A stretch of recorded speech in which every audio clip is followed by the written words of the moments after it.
¿Es Bitcoin la muerte del Estado tal como lo entendemos? En el corto plazo yo creo que no, ¿no? O sea, yo creo que del Estado todavía nos queda bastante. Yo creo que lo que es interesante de Bitcoin no es tanto que sea la muerte del Estado, como que permite nuevas formas políticas, ¿no? Como estas que comentaba de micrópolis o ciudades privadas. Entonces yo creo que le va a debilitar mucho y vamos a entrar en una fase de decadencia del Estado, lo cual no significa que el ocaso, el final del Estado, no sea agresivo, ¿no? Que sea un Estado, precisamente cuando alguien está herido es cuando más se revuelve y cuanto más agresivo es, ¿no? Entonces yo creo que vamos a entrar en esa fase donde vamos a ver ese tipo de cosas, ¿no? Ciudades privadas muy prósperas, pues tipo Andorra, ¿no?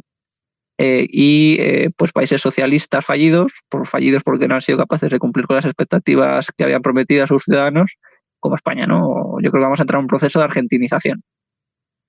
¿Tú crees que vamos a entrar en un proceso de argentinización? ¿Te refieres a España o a Europa? Sí, a España y a Europa un proceso de japonización, ¿no? Es decir, el norte de Europa en un proceso de crecimiento cero, prácticamente, ¿no?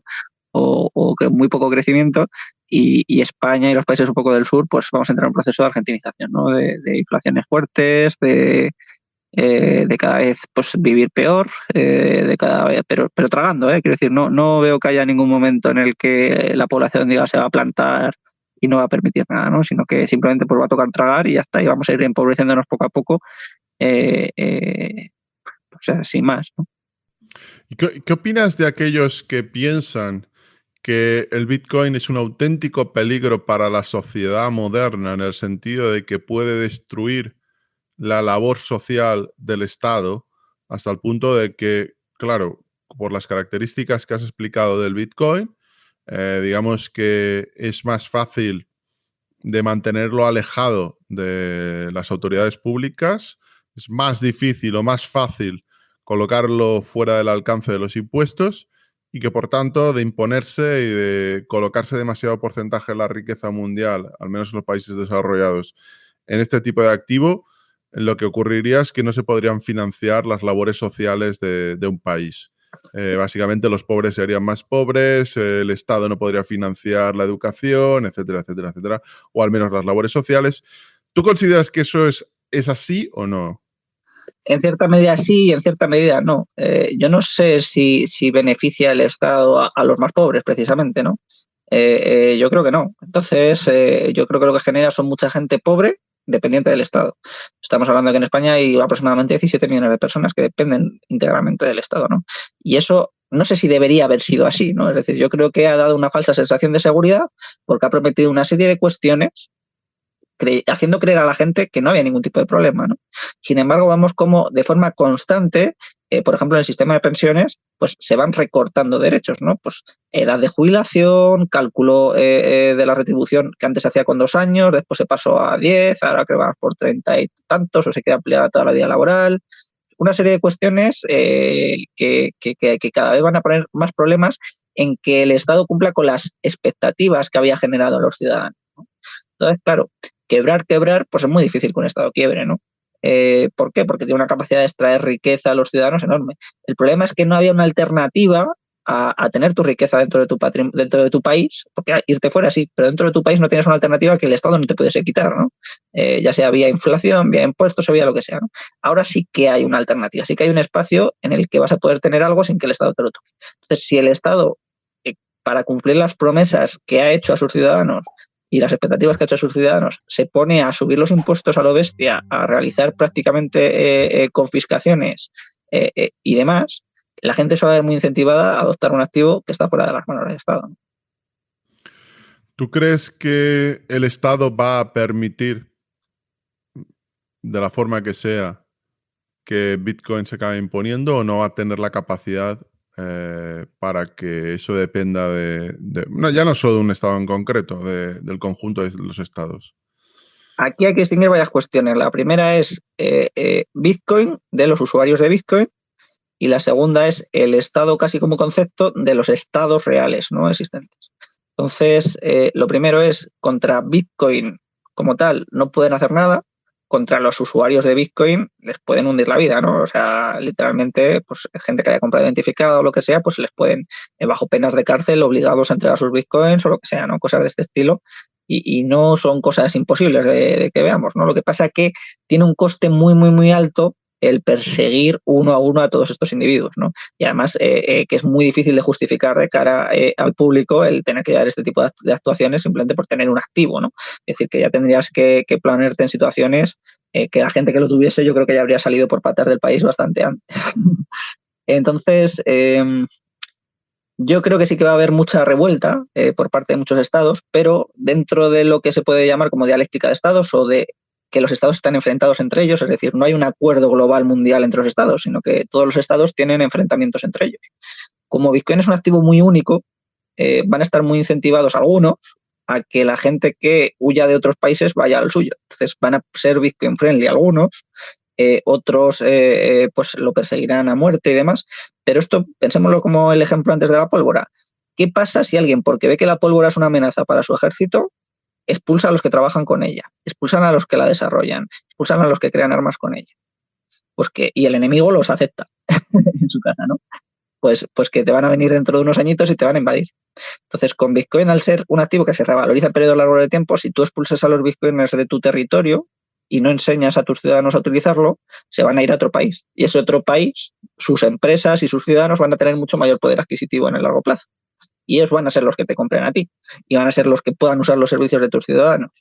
Entonces, yo creo que introduce tantas cosas y tantos cambios que va a ser necesario, pues eso, que la gente empiece a reflexionar sobre ellos. Al final ese es mi trabajo con el libro, que la gente reflexione sobre lo que es, sobre los cambios que va a introducir y la mejor manera que podamos hacer para que esta transición, como la transición del ejército medieval al ejército moderno de la pólvora, al ejército nacional, de un ejército de personas individuales que defendían su territorio a un ejército de profesionales con armas pues que emplean pólvora y demás, pues igual que se produjo esa transición, ¿cómo se va a producir esta, ¿no? Y cómo podemos hacer que sea lo más fácil posible y lo menos dolorosa y lo más amigable y lo más negociada, ¿no? Yo creo que eso es un poco lo que intento y que la gente piense cómo puede afectar en su día a día, en sus relaciones y cómo puede utilizarlo para mejorar, ¿no? ¿Tú crees que en el futuro los estados van a crear unas criptomonedas que sean alternativa a las que existen ahora o no? A ver, yo creo que algo tendrán que sacar porque lo llevan anunciando ni se sabe, ¿no? La cuestión es si lo que caracteriza principalmente a Bitcoin es no depender de terceros, ¿para qué voy a querer una moneda del Estado que no solo es que dependa de terceros, sino que probablemente vulnerará mi privacidad, será súper censurable, podrán crear toda la que quieran y demás, ¿no? Es decir, si las dos cualidades principales de escasez y no dependencia de terceros se van al traste, pues no es un activo que compita con Bitcoin. Por eso digo que lo de meter todo dentro del mismo saco de criptomoneda, pues bueno, sí, como si metemos todo dentro del mismo saco de piedra, la arena de la playa y el oro. Pues sí, son piedras, pero son cosas radicalmente distintas, ¿no? Entonces, pues un poco así lo veo yo. Que si serán mejores medios de pago, pues seguro, porque yo ni siquiera considero que Bitcoin sea un medio de pago bueno, ¿no? O sea, pues será un medio de pago en aquellas ocasiones en las que los costes de la volatilidad sean menores a los costes de otro tipo de costes, ¿no? Pues si mi coste por una transacción de España a Australia, no sé, me lo invento, son 1.000 euros y en Bitcoin me sale por 200, pues mira, pues lo hago. O sea, a lo mejor lo tengo más fácil, ¿no? Quiere decir que esto lo valorará ya cada empresa, cada particular o cada los costes que le interese mantener, ¿no? Pero bueno, yo creo que la volatilidad es simplemente un coste más que hay que meter en la ecuación y que para determinados pagos saldrá rentable y para otros no. Pero no es la finalidad de Bitcoin. La finalidad de Bitcoin es, en periodos largos de tiempo, preservar valor. Por eso es un activo que compite con el oro, con la deuda pública, con los bienes inmuebles, con otra clase de activos. Mientras que las otras criptomonedas, pues bueno, lo primero es vender humo, lo segundo es especular con ellas y lo tercero es pues ser participaciones en empresas, ¿no? De alguna manera. ¿Cuál debería ser la actitud de un Estado frente al Bitcoin? Si tú fueras presidente de España, por ejemplo, qué medidas tomarías respecto a Bitcoin? Pues las mismas que si fuese presidente y hubiese aparecido la pólvora y lo hubiese entendido, ¿no?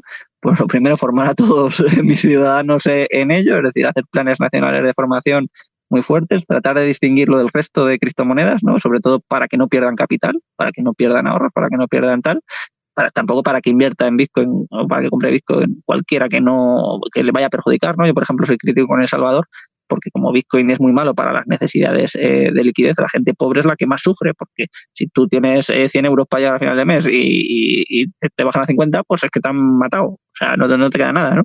Entonces, la implantación en países pobres pues es interesante en aquellos países en los que no haya cuentas bancarias, porque si la población directamente no tiene acceso a una cuenta bancaria, pues es interesante acceder a un mercado global a través de Internet con un dinero digital.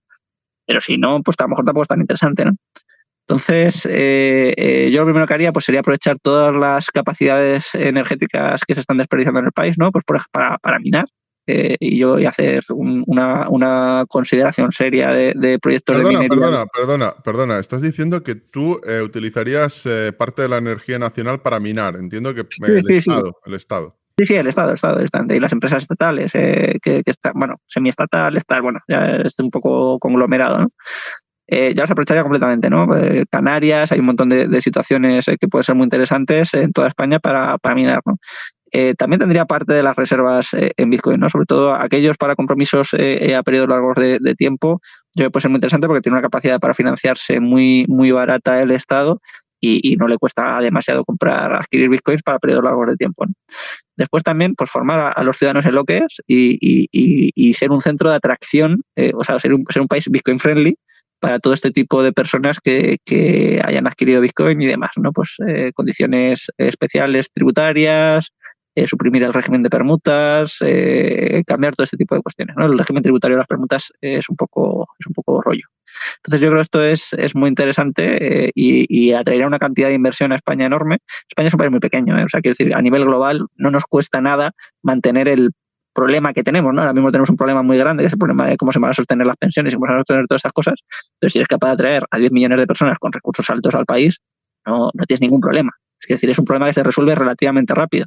Lo que pasa es que tendrías que llevar a cabo este tipo de políticas que te pondrían en el foco internacional y a lo mejor podrías recibir otro tipo de ataques, ¿no? Es decir, pues, que te pusiesen en el foco y a lo mejor te encareciesen la financiación o tal.